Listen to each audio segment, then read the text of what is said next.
Well, good morning still. Tuesday morning. And unfortunately for anybody around my area that isn't done harvesting, they are going to have a long wait before they get back in the field. Because it is white. And this snow is very thick. I'm not sure if that's the word. It's very heavy with moisture. So, it's going to make things wet. Generally around our area, if you get a little bit of snow in harvest, a little bit of a rain, it's not the end of the world. You wait. Oftentimes, if the sun comes out, you just wait, a few hours, let the sun burn the dew off or the moisture off from the rain over the previous night, and you can get back combining. When you have this, however, you're looking at days and days and days and days. And even when you do get back in the field now, the ground's going to be wet, and it's not going to be fun for anybody. I'm walking up right now. We got all our bins closed up, doors closed up, everything. We knew the snow was coming, and I'm just going to take my bin checker here and check all the temperature cables. Everything should be good because we've been checking them all harvest, and we had everything dried and everything was dry. But this will give us a good baseline now for the next month or two here, and we can really pay attention to if any of these temperature cables start to go up. Then we'll have to start taking some loads out and seeing what's going on there.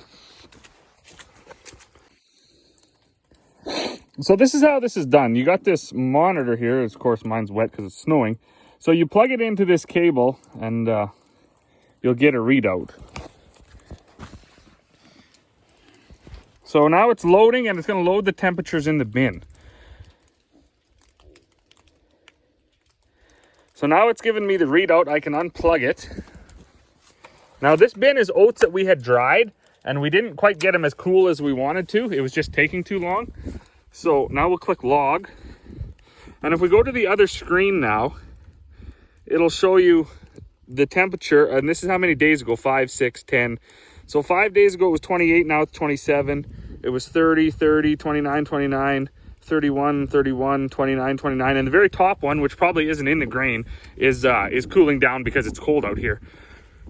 So you don't want your grain to heat up is what you don't want. You don't want these numbers to start going up.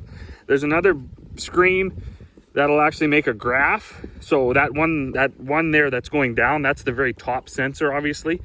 And then the rest, they're basically staying in a line. So this time of year, it doesn't do a whole bunch of good to get too wrapped up in what this monitor says, because the grain is still doing its thing. It's still going through the motion of cooling down or starting to heat up, whichever the case is going to be. So what we do this time of year is I'll check it about every 2 or 3 days. And if I start to see a trend where it's moving up 0.5 degree every few days, then you have a problem. And I know some people think like, oh, well, we'll just leave it to wait and see. But no, if it starts to move up at all consistently, then you have a problem and you want to get at it right away. So what you do in that situation, there's nothing wrong with the grain yet. It's just, it's just for whatever reason, there was a tough spot somewhere, a damp spot or whatever, and it's just starting to heat up a bit. So you got to start taking it out. So we'll hook up our grain back, we'll start pulling it out and do some moisture tests on it.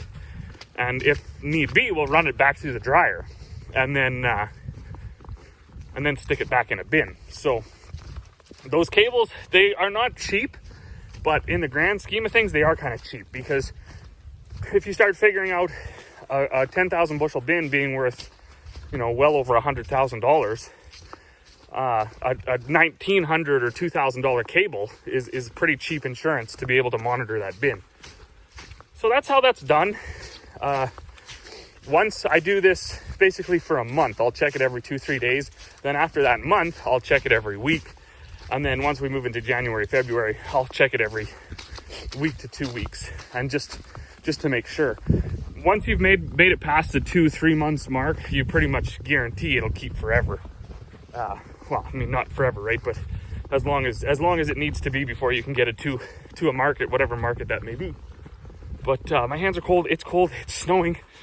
Look at that. It's like there's a lot of snow. So I'm going into the house to warm up.